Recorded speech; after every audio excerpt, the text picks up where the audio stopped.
lihat video judulnya adalah judulnya ini materinya sebenarnya. Ustaz Chandra tadi menyampaikan materi ini yang ditulis oleh Dr. Fitria MPDI. Beliau ini adalah pengasuh pondok pesantren yang kalau nggak salah tuh ada perguruan tingginya kalau nggak salah. Dan juga beliau peneliti pesantren juga. Nah, jadi tapi setelah Ustaz pikir lebih baik beliau sendiri menyampaikan daripada Ustaz menyampaikan gitu kan. Nah, mungkin Ustaz dapatkan ilmu dari beliau mungkin hanya menyerap 70% atau 50%. Kalau beliau menyampaikan kan 100% misalnya. Ya, jadi kita sama-sama belajar ya. Dan semuanya didengar sampai habis ya. Dan dicatat poin-poinnya. Nah, mungkin ada yang tanya secara lisan mungkin di akhir nanti tentang apa yang didapatkan selama kaji dulu dari sini ya. Ya, kita mulai. Kita ambil materinya langsung ya. Undangan yang telah kami kirimkan begitu. Saya Saraka Indonesia dan Musyrifah Cirebon Jawa Salambon kemudian dan Musyrifah kemudian cok untuk guru dan Musyrifah kemudian cok untuk kemudian dan Musyrifah kemudian ada workshop efektif teaching, kemudian diklat manajemen mutu lembaga, workshop classroom management. Ini ada 3 jenjang juga, ada yang basic, ada intermediate, ada juga yang advance. Kemudian ada juga workshop komunikasi efektif guru dengan orang tua, atau dalam konteks kita pesantren komunikasi efektif musyrifah atau guru asrama terhadap wali santri. Kemudian ada workshop pendampingan psikologi santri, parenting wali murid, parenting wali santri, kemudian pembinaan guru dan siswa, energy building, dan beberapa program-program yang lainnya. Nah, berikutnya Ustaz-Ustazah, ini dia profil singkat daripada narasumber kita hari ini. Yang pertama adalah Ustaz Dr. Andes Miftahul-Jinan, MPDI LCPC. Saat ini beliau berdomisili di Taman Cipta Karya Sidoarjo. Pendidikan beliau SDN Tanjung Jenangan Ponorogo, kemudian mondok di Kuliatul Ma'alim Al-Jami Gontor, kemudian S1 juga di Gontor, Institut Pendidikan Darussalam Gontor, kemudian pasca sarjana UIN Sunan Ampel Surabaya dan lulus tahun 2004. Dan tahun 2020 yang lalu Ustazah Jinan mengikuti pelatihan professional coach yang diselenggarakan oleh Luke Institute of Coaching selama kurang lebih 88 jam, bahkan 100 jam lebih. Lalu kemudian beliau mendapatkan gelar non-akademik LCPC. Berikutnya Ustazah, ini adalah beberapa pengalaman dan aktivitas beliau, di antaranya sebagai staf litbang LPI Al-Hikmah, kemudian Director of Product and Development di KPI, kemudian Direktur R&D Bumi Foundation sejak tahun 2022 hingga saat ini. Beliau juga merupakan Direktur Geria Parenting Indonesia sekaligus Master Trainer Parenting Nasional sejak tahun 2009 hingga saat ini. Nah, berikutnya ini adalah gestar kita, Ustazah. Nama beliau adalah Ustazah Dr. Fitria MPD. Beliau berdomisili di Desa Babakan, Ciwaringin, Cirebon, Jawa Barat. Dan pendidikan beliau, Ustazah, pernah belajar di Lembaga Pendidikan Bahasa Arab Al-Ibarat Bandung tahun 2003, kemudian Kompes Darul Fala Amsilati Bansri di Parah 2007, kemudian S1 Pendidikan Agama Islam di Staina Cirebon 2009, S2 Pendidikan Agama Islam IAIN Syekh Nurjati Cirebon 2013, dan 2022 kemarin beliau S3 Manajemen Pendidikan di Uninus Bandung. Dan beberapa pengalaman aktivitas beliau ini sengaja kami cantumkan beberapa saja karena pengalaman beliau sangat banyak begitu. Pertama adalah sebagai koordinator Pondok Pesantren Rodatul Banat Cirebon 2007 sampai 2012, kemudian dosen Staina Cirebon sejak tahun 2013 hingga saat ini, dan pengasuh Pondok Pesantren Dar Az-Zahra Ciwaringin Cirebon tahun 2012 hingga saat ini, Kepala PTI Qiraati Dar Az-Zahra tahun 2015 hingga saat ini, dan sebagai Kepala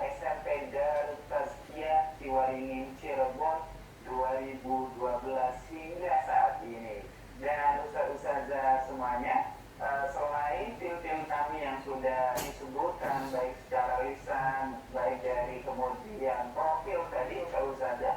Agenda ini juga disukseskan oleh tim kami, Ustadz Fauzi, kemudian Ustadz Arif, Mbak Kiki, Mbak Asi, dan Ustadz-Ustazah yang lainnya. Dan Ustadz-Ustazah, insya Allah Ustadz-Ustazah kalau menginginkan informasi lebih jauh mengenai program agenda kita, bisa kemudian menghubungi Ustadz Arif, Ustadz Fauzi, atau Mbak admin kami, atau mengunjungi sosial media kami Gria Parenting Indonesia. Nah, demikian Ustazah semuanya, karena sebentar lagi kita akan menikmati, kami perlu memastikan Ustazah dalam keadaan bahagia. Jadi silakan Ustazah tangannya disatukan seperti ini dulu, Ustazah.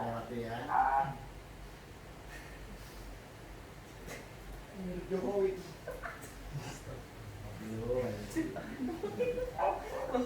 Satu untuk Mubarok. Satu, Nah, dua, boleh ikuti. Semuanya.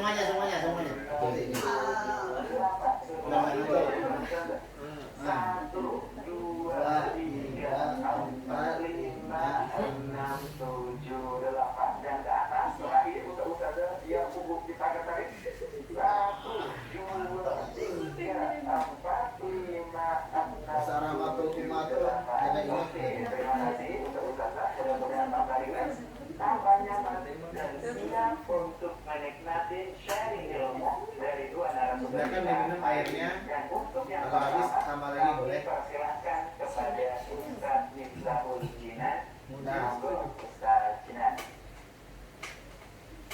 Oke, sekarang kita sudah tahu kapasitas narasumbernya, tahu kan?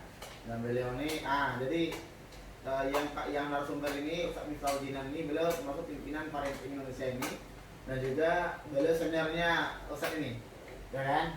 Di Gontor, dan juga senior jauh ya, itu masih institut ya, masih institut. Jadi beliau juga kuliah di kuliah yang sama ya, di kampus yang sama. Sekarang sudah jadi di Medan. Oke, kita dengar ya. Yang satu lagi itu dokter ya, dokter S3-nya manajemen malah, ya kan? Nah, tolong kita dengar baik-baik. Dan beliau tidak hanya berbicara, tapi beliau berbicara secara akademis, juga beliau berbicara secara ilmiah, tapi beliau juga berbicara secara pengalaman ya. Karena beliau bukan teori saja, tapi beliau langsung terjun, ya kan? Bahkan mempunyai pesantren sendiri, oke? Tapi pesantren beliau diatur sedemikian rupa dengan manajemen yang lengkap, dengan sistem-sistem yang terintegrasi, yang bisa dievaluasi dan ditingkatkan. Ini yang kita mau dengarkan ya, oke? Semuanya perhatikan.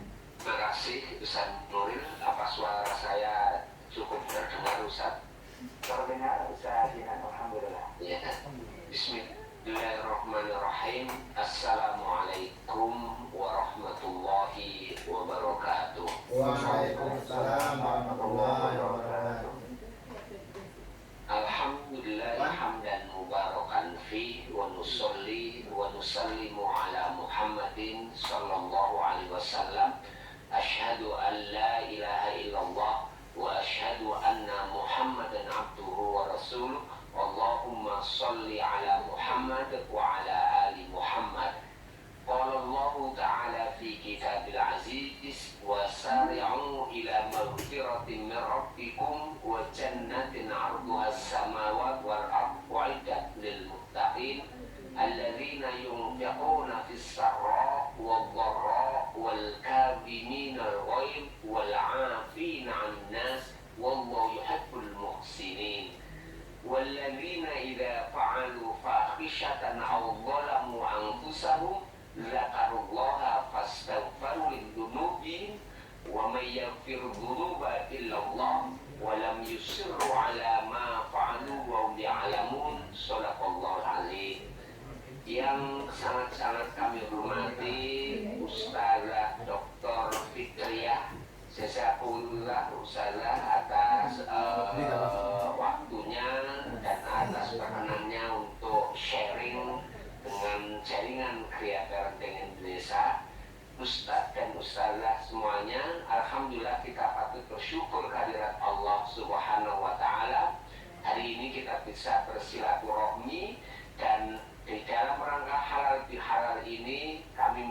menyampaikan taqabbalallahu minna wa minkum taqabbal ya karim wa ja'alanallahu wa iyyakum minal 'aidin wal faizin.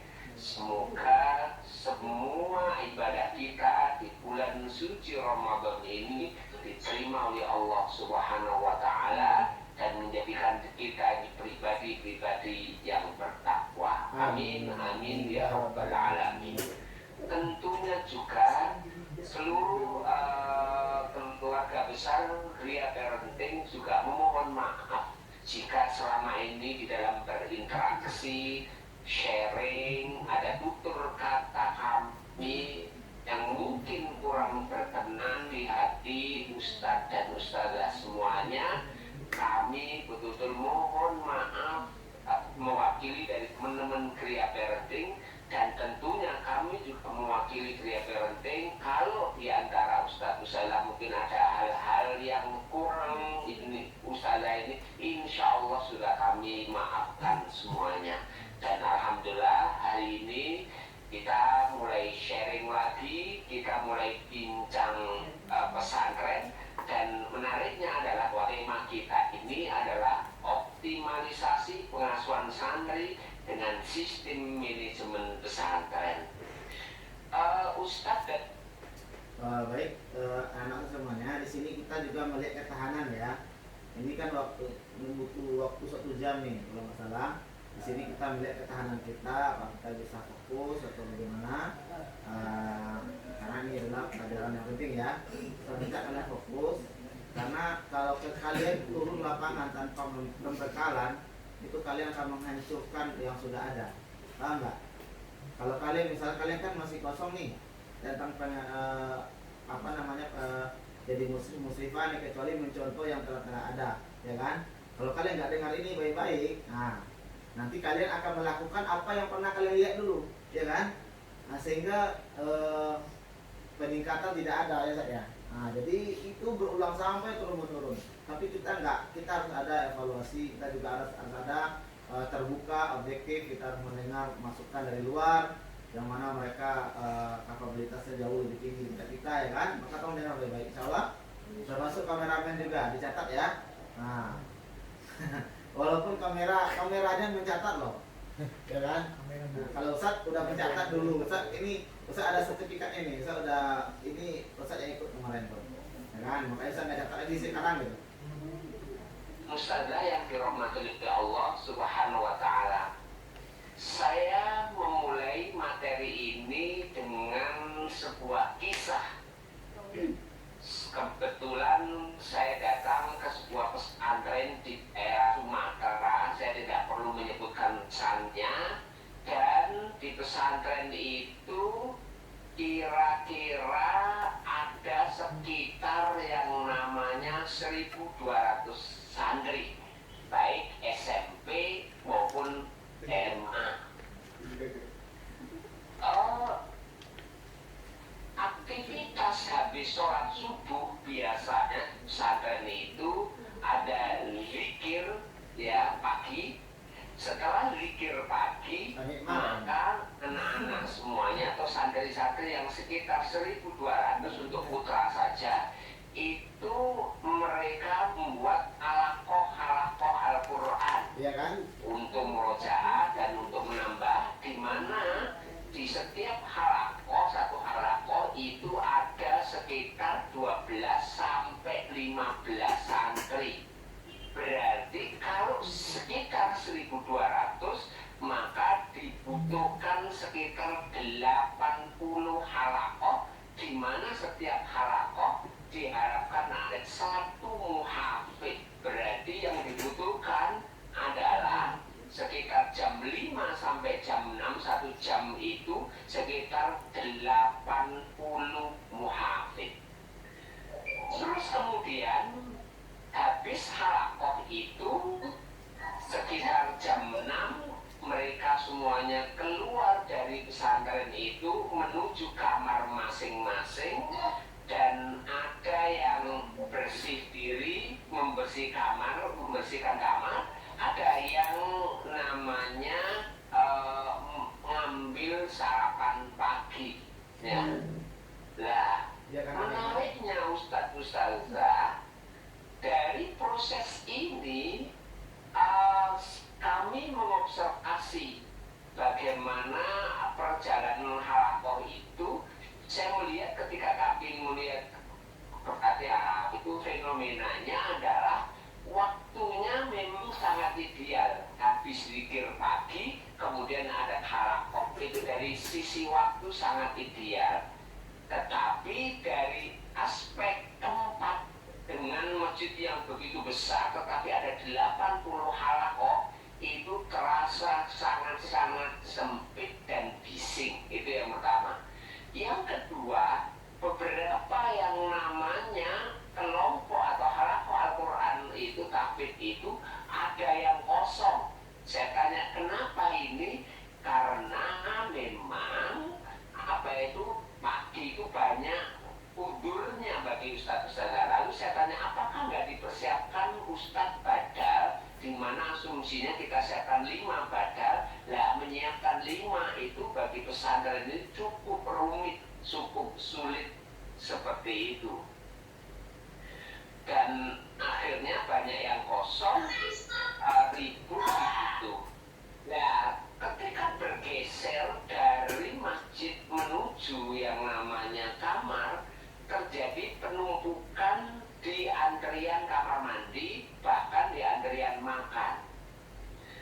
Kemudian dari situlah kami diskusikan. Saya nggak memberikan ide sama sekali, hanya apa yang bisa kita lakukan, bahwa ini ada manajemen halakoh di masjid, ada manajemen makan di ruang makan, ada manajemen yang namanya di kamar mandi harus antri dan lain sebagainya. Dan tentu ini akan cukup mengganggu karena banyak anak-anak yang terlambat sekolah gara-gara mandinya terlalu banyak antri atau gara-gara yang lain. Dan subhanallah, dari pancingan-pancingan itu kemudian 2 bulan kemudian lembaga ini melakukan yang namanya sebuah perubahan yang bagi kami agak radikal, tetapi berfokus pada goalnya. Apa itu? Santri secara umum dibagi menjadi 2, SMP dan SMA. Artinya adalah untuk anak-anak SMA, setelah zikir pagi bareng-bareng di masjid itu, maka anak SMA tetap di masjid untuk melakukan halakoh. Berarti separuh yang tadinya masjid harus 80 halakoh menjadi hanya sekitar 40 halakoh di masjid. Sementara anak-anak SMP itu diminta untuk keluar dari masjid menuju kamar dan terdistribusikan menjadi 2 besar. Yang satu sebagian untuk siap makan walaupun jam 5 pagi, sarapan pagi, dan grup yang satunya lagi bersih diri ke kamar mandi, terus juga bersih-bersih kamar.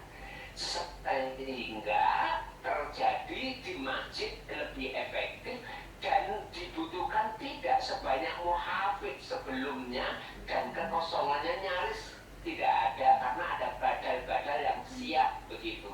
Sementara yang di penumpukan di makan berkurang, terus kemudian kamar mandi berkurang, sehingga nanti antara jam 5 jam 6 itu shift yang pertama, jam 6 jam 7 berpindah ke shift yang kedua. Yang SMP masuk masjid untuk halakoh-halakoh dan kondisi makan, bersih diri, siap ke sekolah, sementara yang SMA pulang untuk bersih diri dan lain sebagainya. Saya melihat ini adalah sebuah hal yang di aspek pengelolaan santri pun itu juga perlu manajemen, perlu standarisasi, perlu yang namanya sistem.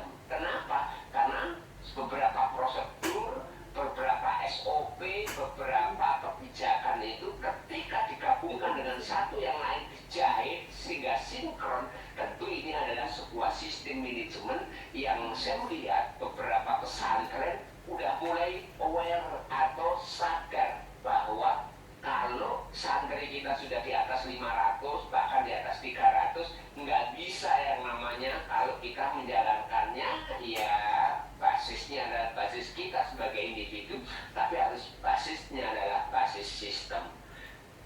jadi ini pelajaran ya.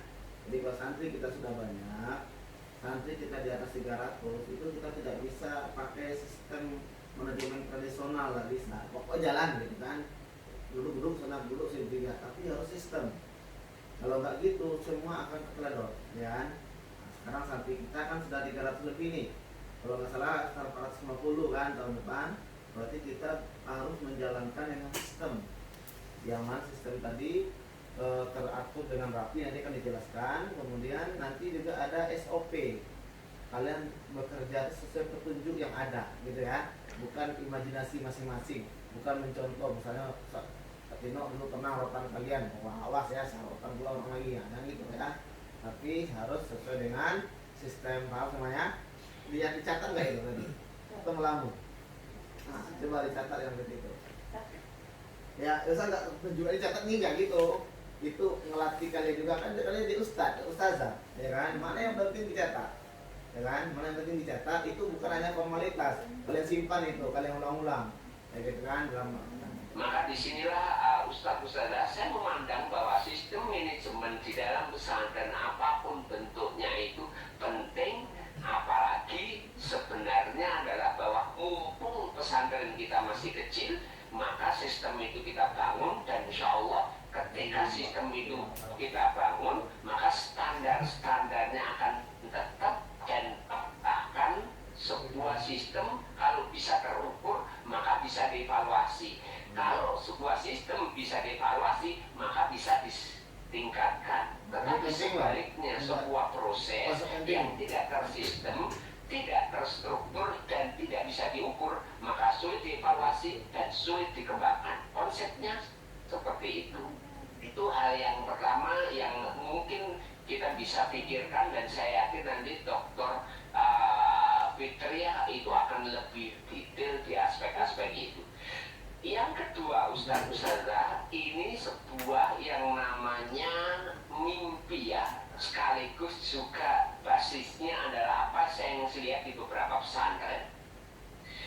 Ketika musyrik baru tiba, kalian nih, atau musyrifah baru tiba di pesantren kita, maka tentunya musyrik dan musyrifah ini akan mendapatkan pembinaan dari pesantren. Tentu pembinaan motivasi spiritual dia, motivasi menjadi musyrik, dan sampai juga pembinaan tentang job desk daripada para musyrik ini. Anggap saja musyrik-musyrik ini mendapatkan 10 job desk. Tidak. Nah, jadi ini yang dibahas ini kalian nih ya. Kalian baru datang, jadi ada ahli kalian itu sebenarnya nggak boleh terjun sebelum kalian mendapatkan pembinaan yang matang. Kalau sebenarnya menurut beliau nih, itu ada seleksinya, ada tesnya. Kalau udah lulus terjun, kalau nggak lulus nggak boleh. Sebenarnya kalau menurut beliau seperti itu. Kalau kita nih pokoknya terjun. Nah gitu kan. Maka kita rubah dikit-dikit ya. Kita minimal ya, kalau belum bisa seperti beliau, yang minimal arahnya seperti itu. Ya berarti kita ada arah-arahnya gitu kan. Bagaimana cara berperang sementara menghidupkan senjata aja nggak bisa, ya kan? Contoh gitu kan, akhirnya mengangkat nyawa, ya kan? Kayak orang semangat gitu kan, batu Palestina, kan? Tapi kelaparan aja menangis, ya kan? Nah gimana caranya? Itulah gambaran seperti itu kan. Nah, oke, perhatikan baik-baik ya. Dalam pembinaan 2 hari atau 3 hari itu mereka dijelaskan, diterangkan, dan habis itu mereka dipraktekkan terhadap job desk-nya.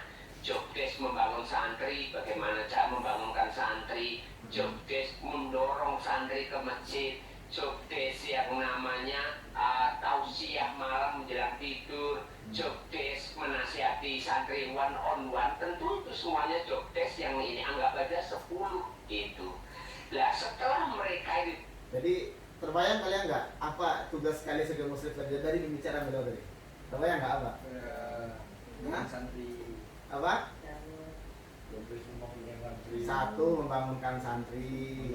mendorong Satu itu ada job desk-nya, ada tata caranya ya. Berarti kira-kira yang bangunin santri itu nanti musrifnya atau Ustaz Tino memerintahkan siapa namanya Abi Ata Prindani membawa batang sapu. kira-kira? Hah? Jadi yang membangunkan adalah musrik. Jadi kalian tanggung jawab terhadap, jadi anggapnya satu kamar tuh anak kalian semua. Itu tanggung jawab 24 jam, ya kan? Bahkan kalau saya dia nggak bisa cebok, kalian cebokan. Itu bahasa kasarnya gitu, ya kan? Nah, oke. Yang kedua apa tadi kata beliau? Mendorong santri itu bukan kayak Hena tadi. Nah gitu maksudnya, tapi mendorong santri itu maksudnya bagaimana caranya ketika santri sudah bangun, kemudian bagaimana dia bisa sampai di masjid. Nah ya di masjid nanti ada lagi yang menunggu siapa? Takmir. Nanti yang mengingatkan di luar ada keamanan. Jadi musyrif itu tanggung jawab kepada anaknya. Kemudian selanjutnya apa lagi katanya tadi? Tausiah malam maksudnya apa? Jadi sebelum tidur tuh musyrif itu harus bertemu dengan anak-anaknya. Kalau sebagai anak, sebagaimana ayah di rumah ketika anaknya belum pulang, kemana anakku nih, jangan-jangan nih goncengan nih, nah gitu kan. Maka dia risau kalau datang anak ditanya dari mana nak, udah makan atau belum, gimana, ada yang sakit, nah seperti itu. Jadi dibayangkan seperti itu ya, karena musyrif itu pengayom, yang mana ujung tombak pengasuhan itu di musyrif dan musyrifah, ya. Jangan sampai musyrifahnya malah ngandalin Gus Hasbi, nah terbalik dunia ya kan. Paham semuanya? Jadi kalian harus bisa mengambil pelajaran dari pembicaraan beliau walaupun secara kiasi, ya. Nah, itu caranya kalau Ustaz kuliah gitu. Jadi Ustaz belajar kuliah, Ustaz bisa mengambil pelajaran walaupun itu nggak disampaikan secara to the point ke sana gitu. Oke, lanjut. Dalam workshop itu 1, 2, 3, 4 hari itu, maka mereka dimentori oleh senior daripada musyrif atau musyrifah. Contohnya adalah senior musyrif dan musyrifah ini mengajari bagaimana musyrif baru itu membangunkan santri. Nah, ketika membangunkan santri caranya begini, tahapannya begini, langkahnya begini, dan setelah kemudian udah bisa dilihat, dicermati, diperbaiki 1 minggu, 2 minggu, 3 minggu sudah ini, tambah lagi yang namanya bagaimana berikan tausiah, harus praktek, dimentori dan lain sebagainya. Saya membayangkan kalau proses ini distandarkan, ditulis menjadi SOP, ditulis menjadi ketentuan-ketentuan, tentu ini sesuatu yang sangat berharga sehingga nanti proses pewarisan ke tahun depannya itu akan bagus. Seorang musyrifah setelah 3 bulan, 4 bulan di pesantren itu, dia sudah punya kompetensi untuk menjalankan job desk peran dia sebagai musyrif dan musyrifah. Tentu pembinaan ini karena sudah ada sistemnya, sudah ada tertulisnya, sudah ada contoh, dan sudah ada training dari musyrif-musyrifah lama yang mementori musyrif-musyrifah baru. Bayangan saya idenya seperti itu, dan alhamdulillah ada beberapa pesantren yang sudah menjalankan itu. Nah tentu yang belum menjalankan ini adalah membangun awareness kita bahwa yang namanya seorang musyrif dan musyrifah yang baru nggak bisa dimasukkan sebaik apapun mereka tanpa ada sistem yang membantu mereka untuk menjalankan perannya. Nah ini juga nih, sebaik apapun musyrif musyrifah, kalau tidak ada pelatihan, tidak ada penyesuaian diri yang disampaikan, maka sehebat apapun, maka dia juga tetap menjadi cupu, tidak jadi suhu, ya kan? Sangat cupu tidak suhu, ya kan? Dan walaupun hebat, contohnya dulu Ustazah Laila, contohnya gimana hebatnya beliau, tapi itu mungkin kesalahan Ustaz, mungkin ya kurang menyampaikan tentang SOP dan juga sebagainya. Akhirnya beliau tidak begitu bisa banyak maksimal yang bisa beliau berikan, ya kan? Apa beliau tuh kuburonya berturut-turut 3 kali loh, kuburonya loh, ilmuannya Ustazah Fanisa, yang mana yang paling tinggi sekolahnya di Alumni Temboro di sini ya Ustazah Fanisa itu, sama Ustaz Ajis tapi beda jurusan. Ustaz Ajis bidang hadis, juga tafsir hadis. Kalau Ustazah Fanisa di bidang tafsir fikih, muftiah, ya kan, mufti, ya. Nah, dan juga begitu juga teman-teman dari Gontor, ya kan? Banyak yang datang ke sini, tapi mungkin karena kurang sosialisasi yang kurang, pembinaan yang kurang terhadap penyesuaian diri di sini, akhirnya ya biasa-biasa saja, ya kan? Ustaz berharap tidak, kalian maka ada pelatihan-pelatihan yang disampaikan, dengar baik-baik, habis itu dipahami dan dipraktekkan, insya Allah. Jangan sampai meniru-niru saja yang tahun-tahun dulu, ya kan? Nah, apalagi Ustaz nggak tahu nih apakah kalian ini boleh pegang HP atau tidak nih. Kalau boleh pegang HP, nanti ada pengaturannya. Ya, jangan sampai terjadi seperti tahun-tahun sebelumnya, yaitu anak-anaknya disuruh misalnya. Tapi Ustaz bukan yang Ustaz Tino ya.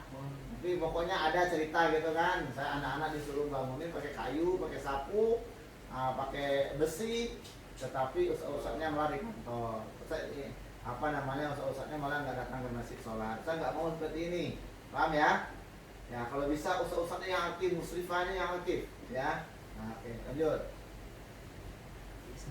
Begitu juga santri baru memasuki lingkungan pesantren dengan manajemen pengasuhan yang terstandar, terstruktur, kemudian aja jam. Ini Ustaz Imron mau izin nih. Jadi gini informasi juga Ustaz Imron mungkin atau Ustaz yang lain. Sekarang itu dapur Ustaz sudah dibuka. Ya, yang di depan kantor yayasan itu sudah dibuka. Itu open, makan 3 kali sehari, itu sudah makan di sana, ya. Jadi Ustaz Imron juga, bahkan saya juga kalau nggak salah, kalau nggak masak di rumah saya makan sana juga, ya kan?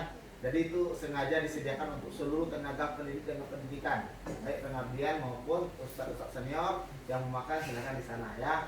Tapi kalau ustaz muda ya makannya harus di sana, ya kan? Tapi kalau ustaz senior itu sudah menikah kan dia makan di rumah kan. Tapi kalau makan di sana ya silakan gitu kan. Nah, kemudian jadi mungkin itu informasi saya. Nah, kalau kita ya, dilanjutkan. Tapi konsep-konsep yang tadi udah ditunggu Ustaz ya. Siap, Ustaz. Lanjut. Berapa bangunnya, bagaimana mekanisme bangunnya, habis itu bagaimana mandinya, bagaimana prosedur berangkat ke sekolahnya, sampai mau tidur lagi menjalankan ada prosedur, ada sistem yang melingkupi, tentu Kenapa di belakang? Masuk depan. Awas jangan sampai kena kamera. Siapa lagi? Sanjur mana Sanjur? Oh ini dari bangun ini. akan membuat yang namanya santri-santrinya itu akan merasa terayomi, akan merasa diperhatikan, dan itu semuanya butuh manajemen. Nah, ketika butuh manajemen juga harus butuh sistem manajemen yang bisa menjahit antara satu prosedur-prosedur yang lain menjadi satu kesatuan. Maka dari sinilah sebenarnya sebelum pesantren kita besar, tentu kita harus membangun. Bagaimana membangunnya? Sederhana saja. Pengalaman best practice di satu kamar di asrama yang sudah sukses, coba ditulis, kemudian dipraktekkan lagi, dievaluasi, itu menjadi standar, kemudian dikloningkan ke asrama yang lain, dan ketika itu dievaluasi lagi, ditulis, dan itu menjadi sistem yang baku di pesantren kita. Saya kira itu Ustaz Nuril, nanti insya Allah Dr. Fitriah nanti akan memberikan lebih banyak lagi prakteknya, tetapi yang jelas adalah sebuah sistem manajemen sangat-sangat membantu di dalam melakukan optimalisasi pengasuhan santri. Assalamualaikum warahmatullahi wabarakatuh. Waalaikumsalam.